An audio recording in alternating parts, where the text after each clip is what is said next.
We're about to look into the pages of the first continuous recorded history of mankind in the book we call the Holy Bible. We're going to investigate some of its most controversial stories and discover the answers to some very tough questions. Is the Bible a reliable account of miraculous interventions that rescue people from sudden doom and destruction? Or is it merely a collection of legends and myths, as some modern-day critics claim? Leading experts, both Bible skeptics and proponents from throughout the world, have contributed to the discussion of these biblical questions that may shock and surprise you.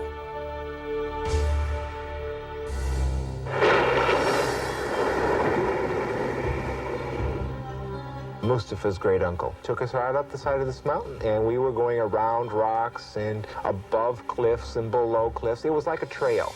And I'm tired and I'm winded. When are we going to see the Ark?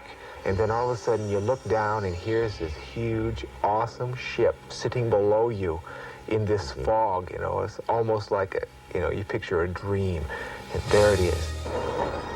In 1959, we were flying jet fighters over Mount Ararat when we spotted what was said to be Noah's Ark. It appeared to be a barge-like structure, a large boxcar type design. It definitely appeared to be man-made. High on a mountaintop in eastern Turkey, hidden beneath an icy glacier, is an important link to our distant past.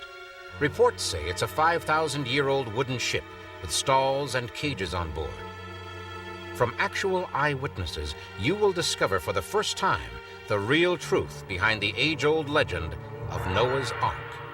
You will witness never-before-seen aerial photos and satellite images that provide amazing new proof about the mystery that lies high atop Mount Ararat. You will hear fascinating eyewitness accounts from people who themselves have seen and photographed the ancient ship. This program will give us exciting information to shed the light on these questions that have puzzled historians for thousands of years. Could the ancient legends be true? Is this Noah's Ark? We're about to embark on a journey to find the answers to these and many other intriguing questions. Is there any proof that a massive worldwide flood really happened, as the Bible claims? What new findings does modern technology, from satellite photography to the laboratory, offer in our quest of the Ark? How did Noah build his great boat?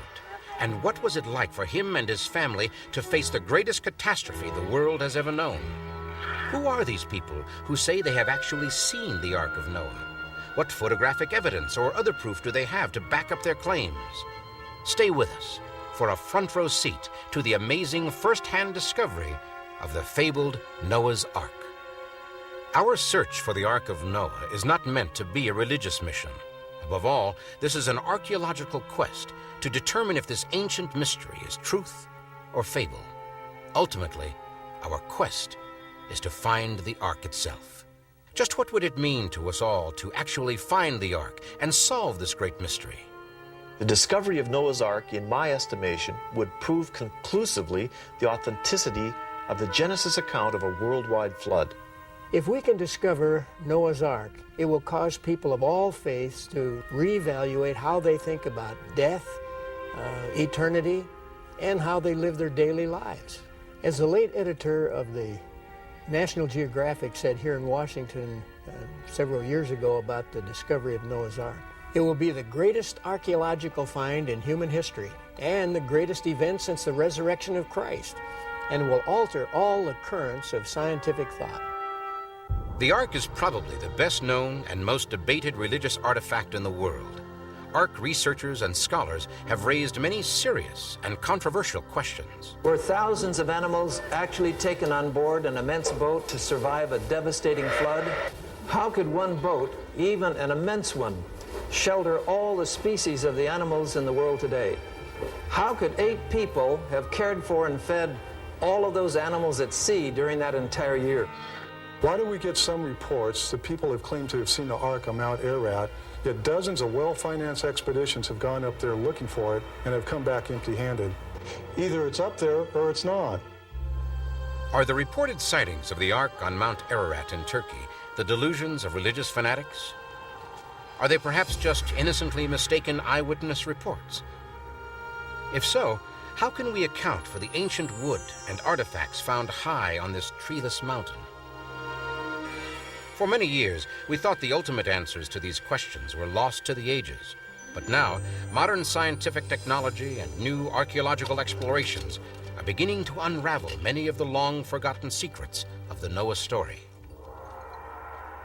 But our primary quest is to find genuine, convincing evidence of the Ark's existence, and ultimately, to find the Ark itself. To do that, we'll trace the footsteps of the Ark hunters who have gone before us. We'll follow clues gathered from their early expeditions as we mount our own search to find the legendary Noah's Ark. Existence of the Ark has long been a topic of great controversy. It's normal and understandable for us to be skeptical of ancient accounts. That's why the first modern discovery of evidence of the Ark's existence created such excitement and brought on a rush of contemporary investigations. In the mid-1950s, Mount Ararat finally gave up its first 20th century physical clue to the Ark's existence and whereabouts. It was to be the beginning of a series of modern-day successes in cracking the secrets of the Ark. A French demolition engineer named Fernand Navarra first became interested in the Ark while serving in the military as a young man.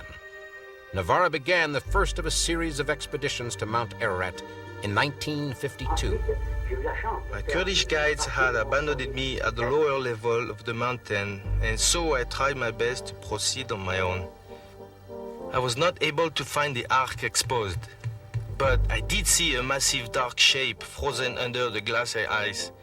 I knew then I would have to return to discover what it could be. Navarra did return in July of 1955, accompanied by his young son, Raphael. What we see here is actual footage filmed by Fernand Navarra and his son during their expedition. 1955 was a warm year with a great glacial meltback. I know if I had a chance to reach the Ark, it would be now. It was Raphael who first spotted something. Navarra carefully lowered himself deep into a crevasse at the 13,500 foot level. The wood was easy to see, but was frozen into the ice. Still then, I had no idea how big it was. What Navarra chopped from the ice was a 5-foot hand-hewn wooden beam. I had dreamed of this. Raphael and I were excited like it was Christmas time. I tried to carry it down the mountain across my pack. It was very heavy. I could not keep my balance.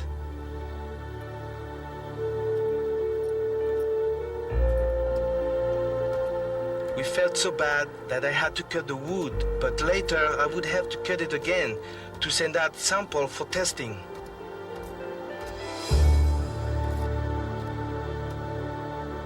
A proud moment and fulfillment of a long-held wish. But was this actually wood from Noah's Ark? It was determined that the type of wood Navarra found does not grow near Mount Ararat. As a matter of fact, there's not a forest within 300 miles of the mountain. Navarra himself had the hand-hewn wood that he had found tested in 3 different laboratories. Now he was told that its age was about 5,000 years, clearly in line with the biblical account of the flood. The scientific tests proved beyond question that something very old, something very mysterious, was definitely on Mount Ararat. Fernand Navarra's exciting discovery had opened the door to a new generation of Ark hunters. Much of what we commonly know about the story of Noah comes from the book of Genesis in the Bible. Our investigation of the mysteries surrounding Noah's Ark shall begin with a simple question. Why would God destroy the world and nearly every person and every animal in it?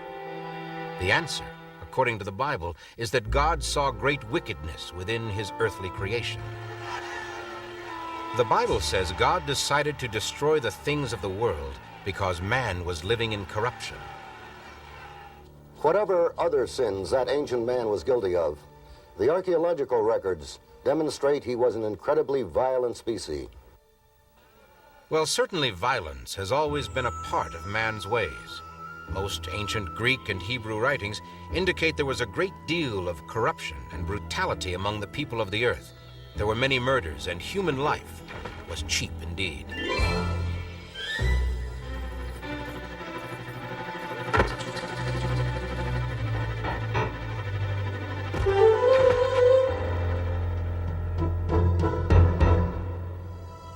But God saw that one man and his family were righteous, the man who was called Noah. The Bible tells us God spoke directly to Noah, saying, "I'm going to put an end to all people, for the earth is filled with violence because of them. Behold, I will destroy them with the earth." A close reading of the Bible tells us quite a bit about Noah. He had a wife. Together they had 3 sons, Shem, Ham, and Japheth. Because Noah was a just man who walked with God, all of them, including the wives of Noah's sons, would be spared from the flood. Just 8 people in all. According to the Bible, the Lord instructed Noah to build the ark of gopher wood in order to survive the flood. Obviously, gopher wood had to be very strong. Exactly what kind of wood was it? Gopher wood is a process rather than a species. In Israel, in the olden days, they had a particular tree. They would cut the bark, collect the sap, and use it as glue and splice wood together. Once it hardened, you could not break the splice. The wood would break on either side. We don't have a ply tree, but we have plywood. What if gopher wood is a process and a laminated process? Whether or not this process was used, the vessel was going to have to be incredibly strong because of its immense proportions. A length of 300 cubits by 50 cubits of width and 30 cubits of height. The cubit being about 18 inches. Just how big was it? It had 1,500,000 cubic feet of space inside, which is the equivalent of 170 railroad boxcars. The ark should be thought of in this perspective. Think of a 4-story apartment building on almost a block long, and you've got it. The Guinness Book of World Records records the Ark as the longest wooden boat ever built. And during World War II, the USS New Mexico and the USS Oregon were built on the same proportional dimensions as Noah's Ark, 6 times longer than it was wide. We now know the tremendous size and capacity of the Ark. But what might life and conditions aboard this great vessel have been like? Ark model builder Eddie Atkinson explains the Ark's interior design from a scale model he built, complete with 1,200 hand-carved animals.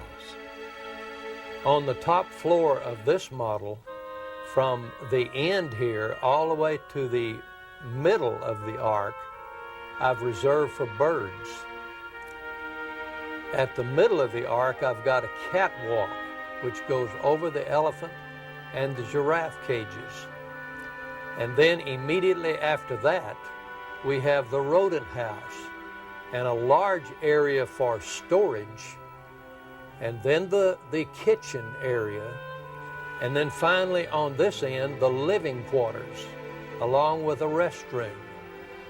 On the middle floor of this model, I've started on this end with all the large cats, the tigers, lions, and so forth.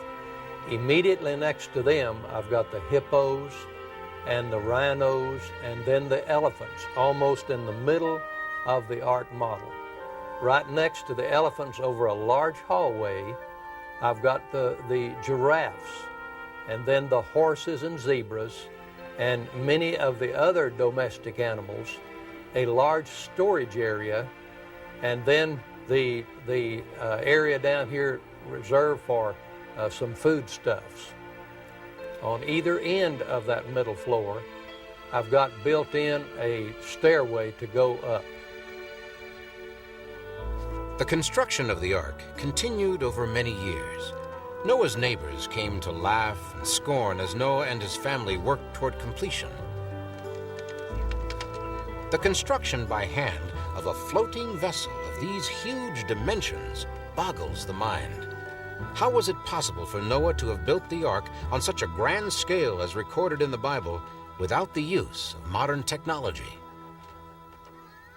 If we look at the evidence left to us by ancient civilizations, we find that the further back we go, the more amazing are the accomplishments. The ancient Minoans were highly advanced.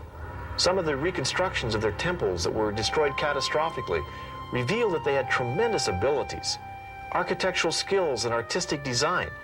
We see their inlaid stone, natural ventilation, and air conditioning.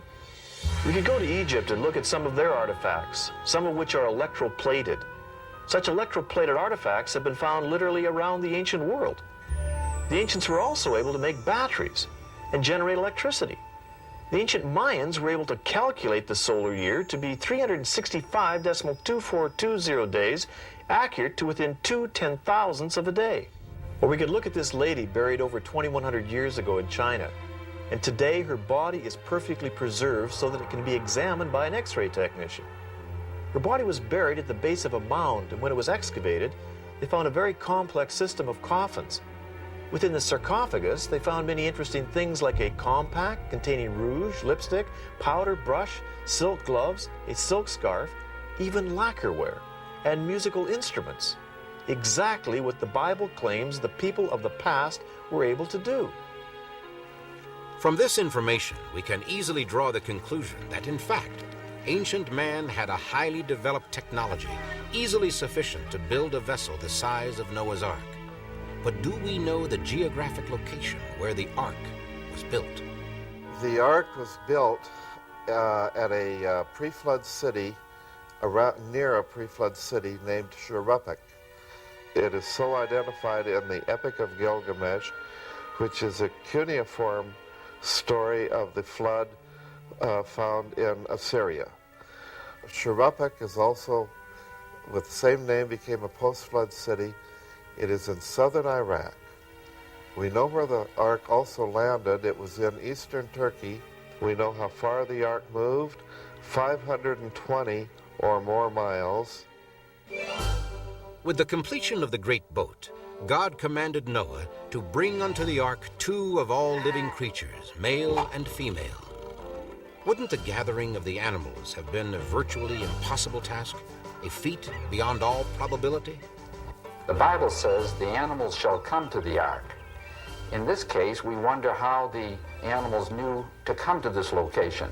We think that instinctively they sensed from what was going on around about them that this impending disaster was about to happen. And as a result, they were led or even driven to seek a place of safety. Hence, the animals came to the ark. Many times we see that there are such large-scale disasters as hurricanes or earthquakes or even large local storms will cause animals to respond in such a way. They either flee the local scene and they run to a place of safety. We think that this is perhaps the motivating force for bringing these animals to the ark itself. Even with the enormous size of Noah's floating vessel, many serious questions arise that clearly challenge the credibility of the entire Ark story. The question I would ask is quite simple. How could 2 of every living animal be brought aboard any vessel? The sheer numbers and weight would overwhelm a fleet of arks. I don't believe we can take the story of the ark literally. Actually, the biblical record does not say that every species of animal in the world was in the ark. Many kinds were in the ocean, whales and marine creatures of various types, and of course, the major insect varieties in the world were not included either. From studies that I and others have done, we estimate there could have been from 2,500 to 20,000 different kinds of animals taken aboard Noah's Ark. Each family of creatures on the earth today have a single pair of ancestors. For example, even though there are over 300 varieties of dogs in the world today due to selective breeding, they have a single common ancestor. Considering the number of kinds of animals required to be put aboard the ark, there would have been ample room to load the ancestors of all the species we know today, with room left over for Noah's family, food, and supplies. The long task of gathering the animals into the Ark was nearing completion. Go into the Ark, you and your whole family, God told Noah, because I have found you righteous in this generation. Those who came to witness the spectacle considered it nothing but folly. God's vow echoed for Noah. In 7 days, he would send down rains from the heavens and wipe from the face of the earth every living creature he had made.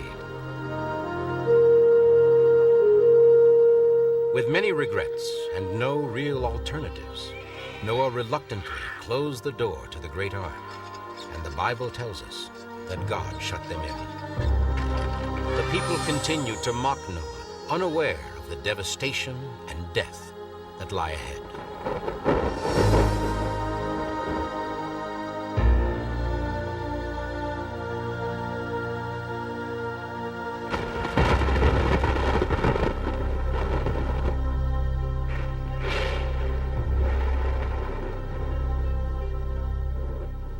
This may be the start of it.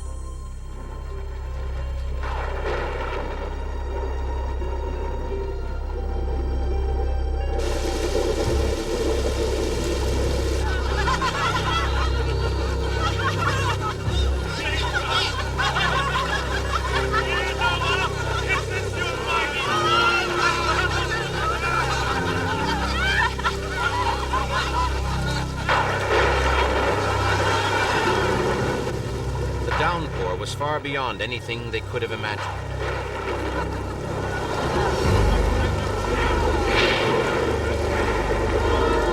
Their scorn was forgotten as their concerns turned to fear.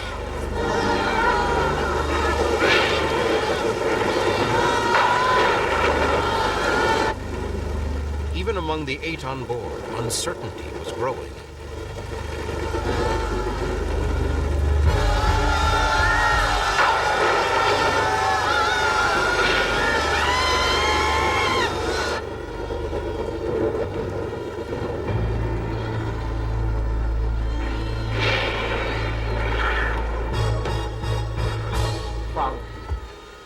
We can't allow them to perish.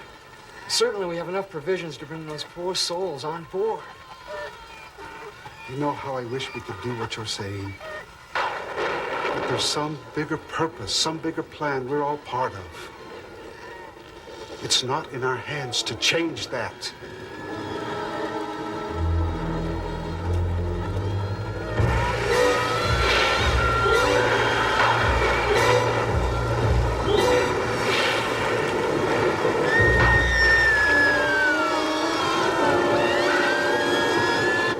Because of the sort of man he was, Noah's heart went out to them. But he knew that he had no choice but to follow God's commands.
What about the ark itself?